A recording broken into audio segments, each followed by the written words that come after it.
Living past the age of 61 can be an extraordinary gift, a precious opportunity that many before us never had the chance to experience.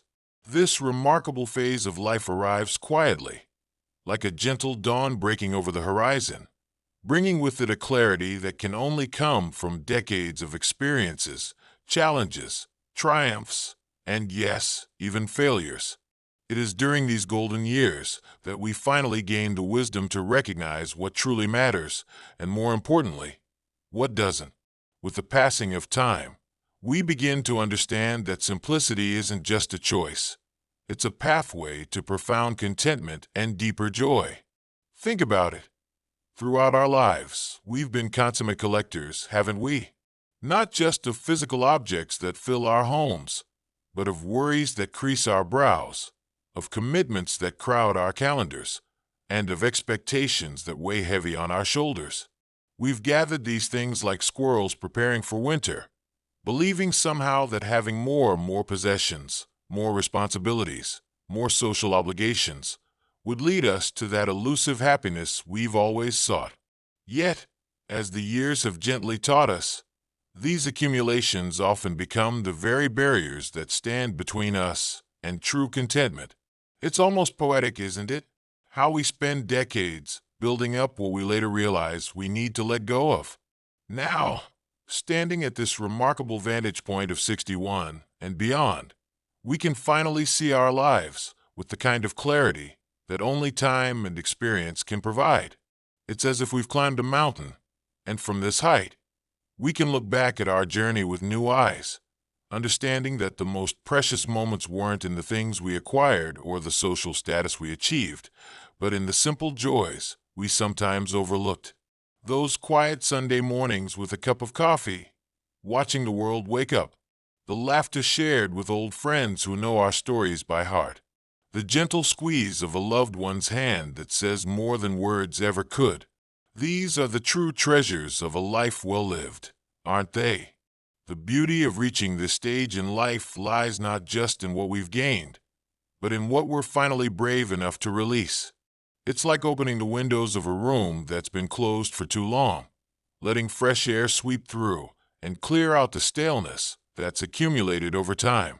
With each passing year beyond 61, we gain not just more memories, but more permission to be authentically ourselves, to choose what truly serves our well-being, and to gracefully decline what doesn't. This isn't about getting older. It's about growing wiser, about understanding that life doesn't need to be complicated to be meaningful, that happiness doesn't require a heavy load of possessions or obligations, and that sometimes the most profound joy comes from simply letting go. Today, we're going to explore 9 fundamental freedoms that await us in this chapter of life. 9 precious permissions we can finally grant ourselves, like keys unlocking doors to rooms we've been afraid to enter. These aren't just suggestions for a simpler life. They're pathways to a more authentic, more joyful existence. Think of them as gifts. Gifts that we've earned through decades of living, learning, and growing. And like all the best gifts, they come not with obligations or expectations, but with the simple promise of making our lives richer, lighter, and more genuinely our own. The first freedom, and perhaps the most fundamentally transformative, is releasing ourselves from the exhausting burden of others' opinions. Think back for a moment to all those years spent carefully constructing a version of yourself that would meet others' expectations. The right clothes, the right car, the right neighborhood, the right lifestyle. Like actors in a never-ending play, we've spent decades perfecting our roles, adjusting our lines, and modifying our performances based on our audience's reactions. We've carried this weight through job interviews, parent-teacher meetings, neighborhood gatherings, family reunions, and countless social situations where we felt we needed to prove our worth or justify our choices. Remember those moments when you chose a career path because it seemed more respectable, or maintained certain friendships because that's what people do, or even raised your children according to others' advice rather than your own instincts. The mental energy we've expended worrying about judgments, criticisms, and disapproval could probably power a small city. We've been like careful gardeners, constantly pruning our authentic selves to fit into someone else's idea of what we should be, measuring our words, monitoring our actions, always conscious of the invisible audience watching and judging our every move. But here's the beautiful truth that comes with passing 61. We've earned the right to put down this heavy burden. Just as a tree doesn't apologize for its shape or a river doesn't justify its course, we no longer need to explain or defend who we are. Think about it. We've survived economic ups and downs, weathered personal storms, raised families, built careers, and gathered enough life experience to fill several books. We've earned our wrinkles, our gray hair, our quiet confidence, and yes, our right to be unapologetically ourselves. These aren't signs of decline. They're medals of honor awarded by time itself, proof of a life fully lived. The second liberation comes in the form of releasing our attachment to material possessions, those countless items we've accumulated over the decades, each with its own story, its own justification for taking up space in our homes and our lives. Look around your home. Really look. That china set you inherited from your grandmother, barely used but carefully preserved. The dozens of books you'll read someday. The exercise equipment that became an expensive clothes hanger. The collections of various items that once seemed so important but now gather dust in corners and closets. Each object carries not just physical weight, but emotional weight too, memories, obligations, intentions, and sometimes even guilt. We've been conditioned to believe that success and security are measured by what we own, haven't we? Society has taught us that more is better, that possessions equal prosperity, that the size of our homes and the brands of our cars somehow reflect our worth as human beings. And so we've accumulated, collected, gathered, and stored. We've filled our basements with boxes of memorabilia, our garages with tools we rarely use, our closets with clothes that no longer fit, either our bodies or our lifestyles. Each purchase promised happiness, fulfillment, or status, and while some delivered, many simply added to the growing weight of things we need to maintain, organize, clean, and eventually dispose of. But now, standing at this wonderful vantage point of life, we can see with perfect clarity that the most precious things we own aren't things at all.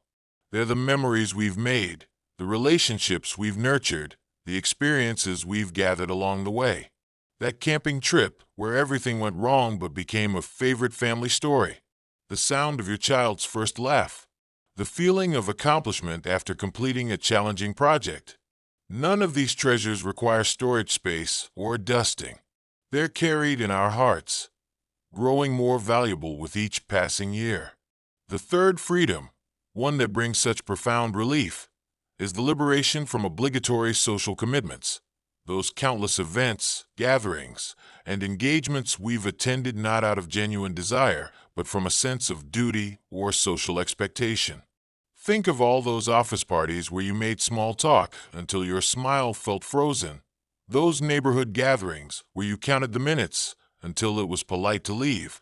Those family functions attended purely out of obligation, where tension hung in the air like heavy perfume.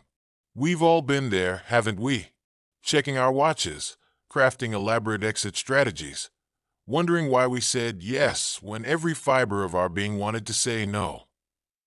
Consider how many precious weekends we've surrendered to events that drained rather than enriched us. The dinner parties where conversation felt like walking through a minefield. The social clubs we joined because it's what people in our position do. The committees we served on, not because we believed in the cause, but because someone had to do it, and we were too polite to refuse. We've sat through countless hours of conversations that never touched our hearts, participated in activities that brought no joy, and maintained superficial relationships that served no purpose beyond social convention. But here's the liberating truth that comes with age. Our time is now more precious than ever, and we've earned the right to spend it exactly as we choose. Just as a master chef carefully selects ingredients for a fine meal, we can now curate our social engagements with the same discretion. We no longer need to attend every event to which we're invited, maintain every friendship that's outlived its purpose, or participate in activities that don't resonate with our authentic selves. This isn't about becoming hermits or cutting ourselves off from society. It's about choosing quality over quantity, depth over superficiality, meaningful connection over social obligation. The fourth freedom is perhaps the most radical in today's youth-obsessed culture: liberation from the tyranny of physical appearance and society's narrow definition of beauty. Remember the hours spent in front of mirrors, scrutinizing every new line, every gray hair, every sign that time was leaving its mark? The expensive creams promising miracles, the diets that left us hungry and frustrated, the exercise regimens we embraced not for health, but for appearance? We've been sold the myth that youth equals beauty, that aging is something to fight against rather than embrace with grace and dignity. But look at the faces of those who've lived long and lived well. Really look at them. See how their eyes sparkle with wisdom, how their smile lines tell stories of joy, how their expressions carry the kind of beauty that only comes from experiencing life in all its fullness. Each wrinkle is a badge of honor, earned through laughter, tears, worry over loved ones, and countless moments of joy. These marks aren't flaws to be hidden. They're evidence of a life richly lived, of emotions deeply felt, of experiences that have shaped us into who we are today. Think about the great artists throughout history who've captured elderly faces in their work. They didn't see age as something to erase or disguise. They saw it as something to celebrate, the ultimate expression of human experience and wisdom. When did we lose this perspective? When did we start believing that our worth diminished with each passing year, that beauty was limited to youth alone? The truth is, there's an elegance to aging naturally that no amount of artificial intervention can match. It's the elegance of authenticity, of being comfortable in your own skin, of knowing that your value isn't determined by how successfully you can mimic youth. The fifth freedom is the release from activities that no longer serve our joy or purpose. Those countless tasks, hobbies, and routines we've maintained out of habit rather than genuine interest or fulfillment. Think about it. How many hours have we spent doing things simply because we've always done them?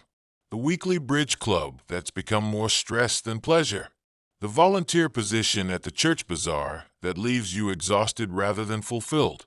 The book club where discussions have become more about showing off than sharing insights. The golf games you play not for enjoyment, but because that's what's expected in your social circle. Remember when we were younger, how we'd often take up activities because they seemed impressive or because everyone else was doing them. Perhaps you joined that tennis league not because you loved the sport, but because it was the thing to do in your neighborhood. Or maybe you've been maintaining a perfectly manicured garden for years, not because it brings you peace, but because you're known as the one with the beautiful yard.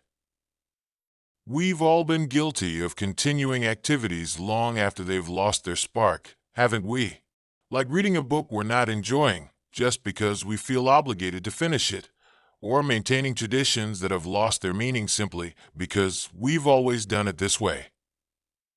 But now, in this liberating phase of life, we have the wisdom to recognize that our time is too precious to waste on activities that don't light a fire in our souls. Think about the relief that comes with finally admitting that you don't actually enjoy hosting elaborate dinner parties, or that you'd rather spend your mornings doing gentle yoga instead of aggressive workouts at the gym. It's about giving yourself permission to discover or rediscover what truly brings you joy, even if it surprises others, even if it means changing long-established patterns. The sixth freedom, and one that often requires the most courage, is the liberation from toxic relationships, those connections that drain our energy, dim our light, and diminish our joy. These relationships can be particularly complicated because they often come disguised as friendship, family duty, or long-standing bonds that we feel obligated to maintain. Think of that friend from college who only calls to complain, never to celebrate your joys. The family member who consistently undermines your choices and makes subtle jabs at your lifestyle. The neighbor whose gossip and negativity leave you feeling depleted after every interaction. We've spent years, sometimes decades, maintaining these relationships out of a sense of duty or history. We've known each other for 30 years. We tell ourselves, as if time invested is reason enough to continue investing more. We've endured countless dinners with people who make us feel small, numerous phone calls that leave us emotionally exhausted, and regular interactions that require days to recover from. Like plants trying to grow in toxic soil, we've attempted to maintain healthy connections in unhealthy environments. Consider how many times you've made excuses for someone's behavior. That's just how they are. Or they don't mean to be hurtful. Or they had a difficult life. We've become masters at rationalizing the emotional drainage these relationships cause, experts at minimizing the impact they have on our well-being. Perhaps we've even convinced ourselves that enduring these toxic connections is somehow noble, that it shows strength or loyalty. But here's the truth we've earned the right to acknowledge. Just because someone has been in your life for a long time doesn't mean they deserve to stay there forever. The seventh freedom is the liberation from comparison, that insidious habit of measuring our lives against others' seemingly perfect existences. How many hours have we wasted looking at our neighbors' lives, our colleagues' achievements, our friends' choices, and feeling somehow inadequate in comparison? Even at this stage of life, we find ourselves doing it, don't we? Looking at how others are spending their retirement, comparing our financial situations, measuring our health against our peers, wondering if we've done enough, achieved enough, become enough. Remember those Christmas letters we used to receive, and perhaps still do, filled with highlights of others' perfect lives? Their children's remarkable achievements, their exotic vacations, their grandchildren's exceptional talents, their active social lives, their successful investments. Each word seemingly designed to make us question our own choices, our own paths, our own definitions of success. We've sat at dinner parties listening to stories of adventurous retirements, wondering if our quieter choices somehow make us less interesting. We've scrolled through social media, seeing carefully curated snapshots of others' lives, forgetting that these are merely highlights, not the full story. Think about how often we've diminished our own achievements because they didn't match society's standard of success. Perhaps you chose to be a stay-at-home parent while others climbed corporate ladders. Maybe you preferred a simple lifestyle while others chased material wealth. Or possibly you chose a different path in retirement, one focused on quiet pursuits rather than grand adventures. Each time we compare, we rob ourselves of the joy of our own unique journey, the beauty of our own particular path. The truth is, every life is a unique tapestry woven from countless individual choices, circumstances, challenges, and triumphs. Your story, with all its twists and turns, its unexpected detours, its quiet victories and gentle joys, is entirely your own. No one else has lived your exact experiences, faced your precise challenges, or made decisions with your specific context. How can we compare our complex, nuanced life stories as if they were products on a shelf, each meant to be measured against the other? The eighth freedom is the release from impractical or irrelevant goals, those aspirations that we've carried with us, sometimes for decades, that no longer align with who we are or what we truly want. Think of all the goals we set in our younger years, the grand plans we made, the achievements we thought would define us, the markers of success we believed we needed to reach. Perhaps it was owning a certain type of home, reaching a specific position at work, accumulating a predetermined amount of wealth, or achieving particular status symbols that society told us were important. We've carried these goals like heavy stones in our pockets, weighing us down, making each step more difficult than it needed to be. Maybe you've always told yourself you should learn to play a musical instrument, not because you have a passion for music, but because you feel it's something accomplished people do. Or perhaps you've held onto the idea of writing a book, not because you have a story burning to be told, but because it seemed like a worthy achievement. We've clutched these goals tightly, allowing them to make us feel perpetually incomplete, eternally striving, never quite measuring up to our own expectations. But here's the wonderful truth that comes with age and wisdom. Goals should serve us, not imprison us. They should energize and inspire, not deplete and discourage. Just as we outgrow certain clothes, we also outgrow certain ambitions. And that's not just okay. It's natural and healthy. The goals that made sense at 30 or 40 might not align with who we are at 61 and beyond. Our priorities shift, our values evolve, our understanding of what makes life meaningful deepens and transforms.